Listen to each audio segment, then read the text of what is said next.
Hi guys, good evening. So one of my colleagues asked me to make a tutorial on making sushi platters. So let's go over it. It's really simple. It's not a hard project. A few things to keep in mind is warping and cracking. Anytime you work with a platter, that would be something to kind of watch out for. So let's talk about all the different techniques on how to do it, and we'll touch on that warping and cracking as we go. So when you're making a platter, there's two ways to do it, right? So you can lay it over a hump mold, or you can go the other way, right? So you can slump it, or I just turn up the edges for something as flat as this. So two ways, you either drape it over or you kind of drape it in. The benefit of draping it over something, now, by the way, you don't have to get fancy. You can take a couple of pieces of cardboard. I would take maybe 2 or 3 of these, cover it with a paper towel and put your slab on top. It would be a little bit taller. And just press down the edges. Now, the benefit of doing this, and of course you would cut it out to shape, right, is that now you're looking at the bottom of your platter. So you could actually add feet if you wanted to. I think rectangular feet would look really cute, just like 2 of them. There are ways to do it if you do it the other way too, but this is probably like the easiest way to add feet, is if you're looking at the bottom of the platter. But I don't actually do it this way. I do it the other way, and I'll show you why. Now, before I get into the actual making, let me tell you how I roll out the slab. You actually have to pay attention to that. I have a video on my YouTube about warping and cracking, and I think it's actually titled Clay Memory, so I would definitely watch that if you haven't yet. But the reason why things tend to warp and crack is actually, without getting too detailed into chemistry here, but it's the way the water interacts with the kaolin molecules. It has to do with the ionic charges, and they just kind of align each other. So when you're rolling out your slab, you have to think of the water distribution, okay? First of all, you want to roll it in several directions so that you're pushing the water. You know how they say compress your clay? In hand building, when you're compressing your clay, you're really just pushing water in different directions. You're not squishing clay. Clay doesn't have to be compressed. It's the water. You're pushing water so that's evenly distributed in your slab. That's the important part. So when we roll the slab, we roll it in several different directions. And then when you cut it out, don't go near the edge. So leave yourself a good 2 inch. I say 2 inches, I never do it myself, but at least an inch. Don't go towards the edge, because this part will be drier and it will warp on you. Because if this is drier, this is wetter, it's not gonna dry evenly no matter what you do. It's already not doing it, You're already too late. So so what I like to do is, and I keep it pretty wet too. I keep my long night, sorry. I keep my clay pretty wet. The other thing with the students especially that might help is keeping it a little bit thicker. So really go a 1/4 of an inch, just to minimize that warping. But I like to use art foam. It comes in many different sizes, but usually squares like this. And it's like a styrofoam type of material. The reason why I like it is because I'll use it for years. I literally have forms made out of art foam that are 10 years old, and I keep on reusing them for my classes and for myself. And you can bleach them, you can run Lysol wipe over them. They never go bad. So that's why I like them. I'm not a huge proponent of styrofoam as a material, but for this purpose, I feel like the best recycling is reusing. So I get to reuse them over and over and over and over again. So what I do for the sushi platters is I cut out a rectangle, and then I like to round off the edges. And any size, you have to think. Now keep in mind it's going to shrink, right? So whatever your clay's shrinkage is, so cut it a little bit bigger, add 10, 14, 15% onto the size both ways.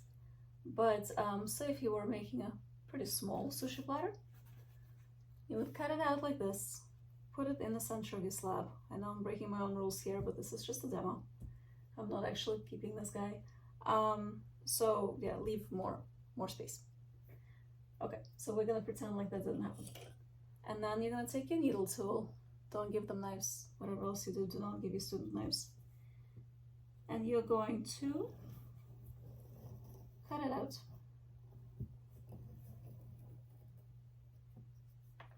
And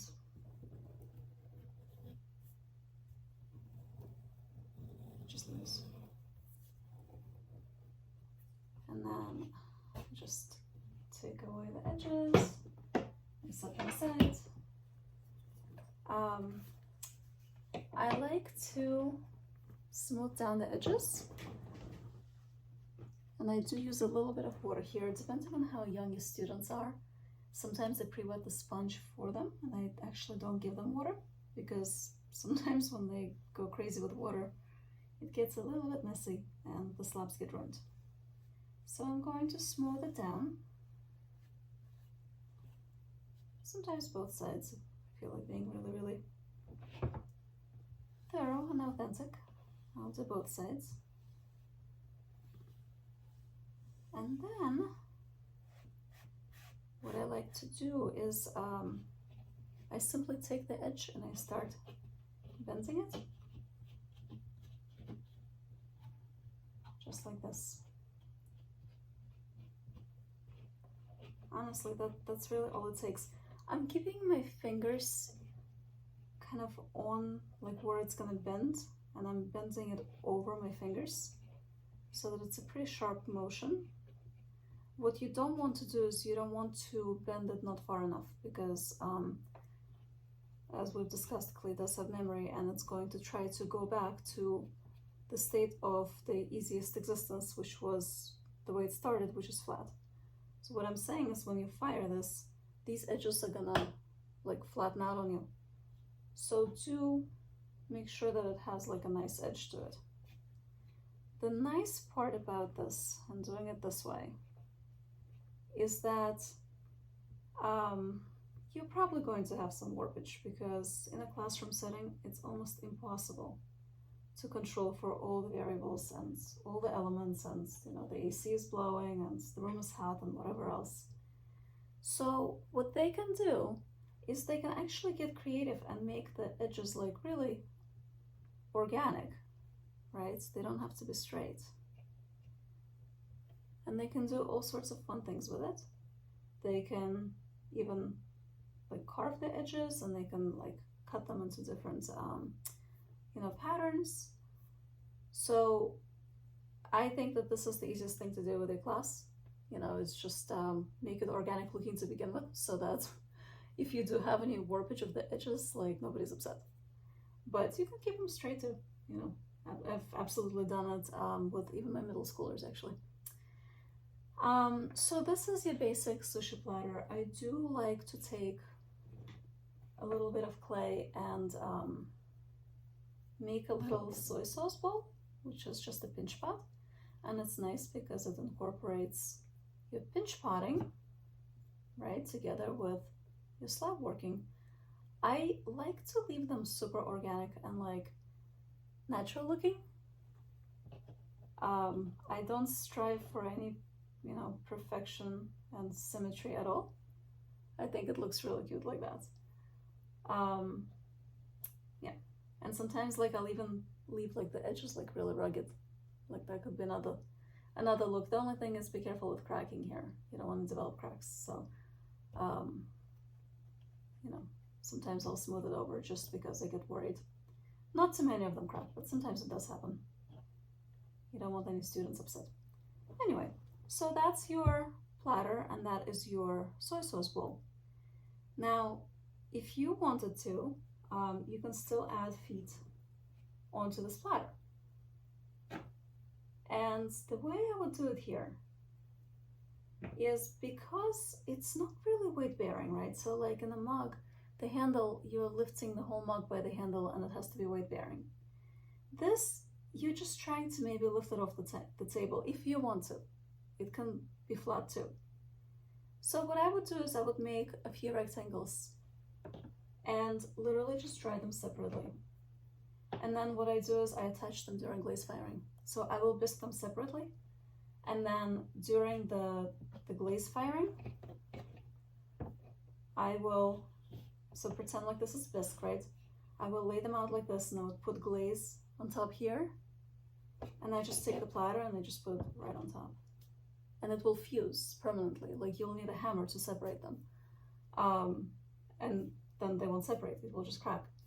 So that's how I would attach feet in this case. And the reason being is that a really flat slab like this, you kind of want to do everything you possibly can to dry it this flat. So sometimes when you dry them on feet, they will actually warp or even like sag. And then it looks okay, then you go to fire it, and lo and behold, in the glaze firing, when the clay gets a little tighter, all of that comes out and it doesn't look so good anymore. So I like to, when they're drying, to have them that perfect, even dry. And that is how I dry them. Now, the way I dry them is in my studio, I will actually dry them on towels. And the reason being is because plastic kind of collects water. Like you're gonna have condensation within plastic, and then it drips back onto your piece. And now you're gonna have uneven water distribution because now the piece is like almost dry, but then like you had some drips of water on this end. Now this end is wet, the other end is dry, and then it warps. So I don't like plastic, I like towels. So I put it on a towel, and I cover it, and I put it on the shelf, and it dries. Because you're doing it in the classroom, what I like to do is I actually like to weigh it down. It's really hard to get even dry in a classroom. I don't know why, you know. I've tried so many times. To my knowledge, nothing crazy is going on, but somehow they always warp. So sometimes I'll weigh them down, and it can be with like bottles. I've done like little socks filled with rice, you know, whatever you have, sand. Rice is really nice because it will draw out that moisture too. So that's nice, but honestly, like whatever you have, like whatever weights you have, and just kind of pin them down if you can. Even like rocks outside, if you don't put it like directly on the clay, if you put it on a towel, like you can get like really creative. But something to kind of weigh down as it dries is nice. You can dry it evenly without it. It's just kind of hard in the classroom. So, and that's how I dry them. And then I fire them.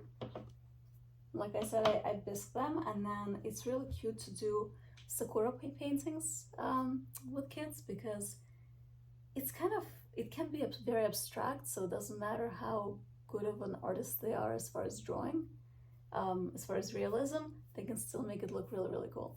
And so you could do like a sakura, you know, branch going here, and maybe like a flower or like a little branch here, and it's cute because it matches. And I just do like underglaze.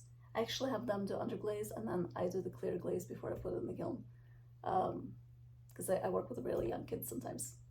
But yeah, I think that's it. If you guys have any questions, please let me know.